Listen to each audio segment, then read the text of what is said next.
জাজ সাহেবকে ভদ্রমহিলা জিজ্ঞেস করলেন, জাজ সাহেব, আপনার সামনে একটা ছেলে দাঁড়িয়ে আছে, ধরুন সেই ছেলেটা নিরপরাধ, কিন্তু সে খুনের দায়ে দাঁড়িয়ে আছে। কিভাবে আপনি জানেন নিরপরাধ? কারণ যখন খুনটা হয়েছিল তখন ওই ছেলেটা সেই খুনের জায়গায় ছিলই না, সে আপনার সাথে ছিল। সুতরাং আপনি নিশ্চিতভাবে জানেন যে এই লোকটা নিরপরাধ, 100% নিরপরাধ। তখন আপনি কি করবেন? জাজ সাহেব উত্তর দিল, আমি নিঃসন্দেহে তাকে মুক্ত করে দিব। ভদ্রমহিলা বললেন, ঠিক আছে, আপনি মুক্ত করে দেবেন, কিন্তু মনে করুন যে এই মানুষটাকে আপনি বিচার করছেন, আপনি জানেন সে নিরপরাধ, তাকে আপনি মুক্ত করে দেবেন, কিন্তু বাইরে হাজার হাজার মানুষ দাঁড়িয়ে আছে, এই লোকটাকে তারা দোষী মনে করে যে একে যদি শাস্তি না দেন আপনি, তাহলে তারা পুরো এলাকা ধ্বংস করে ফেলাবে, কারণ মফ, তারা একত্রিত জনতা। তখন আপনি কি করবেন? জাজ সাহেব বললেন, তাহলে তার আমার হাতে ক্ষমতা নেই, আমি এই একজনকে সরিয়ে দেব পুরো এলাকাকে বাঁচাতে। গল্প নাম্বার 2। আমি যার গল্প বলছি তিনি ফিলিপ ফুড, 1920 সালে জন্মগ্রহণ করেন, 2010 সালে তিনি মারা যান। এই দার্শনিক সব কিছুর মধ্যে ইতিবাচকতা খুঁজে বেড়াতেন। অনেকটা অ্যারিস্টটলের মতো, এই যে খুঁজে খুঁজে কোথায় ইতিবাচকতা আছে, কোথায় পজিটিভিটি আছে, ওই পজিটিভিটি দিয়ে নাকি জীবন চলবে। তিনি আর একটা গল্প দাঁড় করান, এবং এই গল্পটা অদ্ভুত গল্প। মনে করুন আপনি একজন ট্রেনের ড্রাইভার, আপনার ট্রেনে প্রায় 1200 যাত্রী আছে, এই 1200 যাত্রী আপনার হাতে। আপনি যদি কিছু একটা করেন তাহলে 1200 যাত্রী মারা যাবে, এত দ্রুত গাড়ি চালাচ্ছেন, কিন্তু আপনি সাবধানে চালাচ্ছেন। হঠাৎ খেয়াল করলেন ঠিক দূরে রেল লাইনের উপরে বসে 5 জন মানুষ নাস্তা করছে, এবং এত দ্রুত যাচ্ছেন আপনি, হুট করে যে ব্রেকটা চাপ দেবেন সেটা সম্ভব না, কারণ ব্রেক চাপার সাথে সাথে আপনার পুরো বগি উলটপালট হয়ে যাবে, সব 1200 মানুষ ইনস্ট্যান্ট মারা যাবে। আপনি তখন একই উপায় আছে, সেটা হচ্ছে এই 5 জনের উপর দিয়ে চালিয়ে দেওয়া। আপনি সেটাই করার জন্য প্রস্তুত। এই মুহূর্তে আপনার সামনে আরেকটা অপশন রাখা হবে, এই 5 জনকে না মেরে আপনি পাশে বাঁ পাশ দিয়ে চলে যেতে পারেন, কিন্তু বাঁ পাশ দিয়ে গেলে একজনকে আপনার মেরে দিতে হবে, কারণ ওটার উপর দিয়ে শুধু একজন মানুষ হেঁটে যাচ্ছে। আপনি কি করবেন? আপনি তাৎক্ষণিক ডিসিশন নেবেন যে না, এই 5 জনকে মারবো না, 5 জনের বদলে একজন মারবো, এটাই নৈতিকতা। এটা আমিও আপনার মতো এক ক্যান্সার করতাম।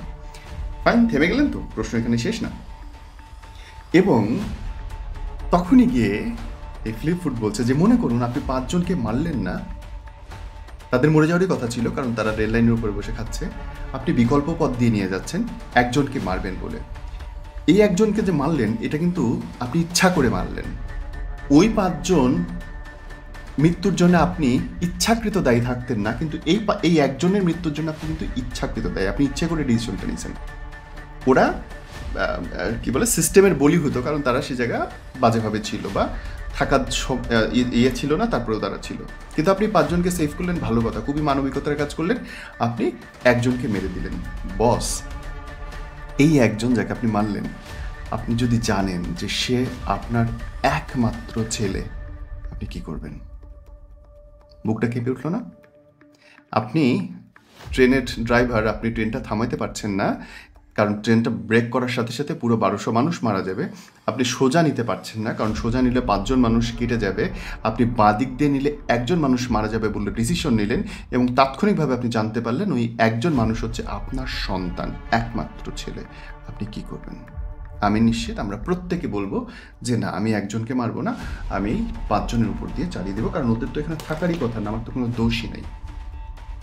অথচ আপনার কাছে কিন্তু একটা ডিলেমা শুরু হয়ে গেল বস। একদিকে আপনার ছেলে, একমাত্র ছেলে, অন্যদিকে 5 জন মেরে ফেলতেছেন আপনি। খেয়াল করেছেন ব্যাপারটা? উত্তরগুলো কিন্তু এত সহজ না।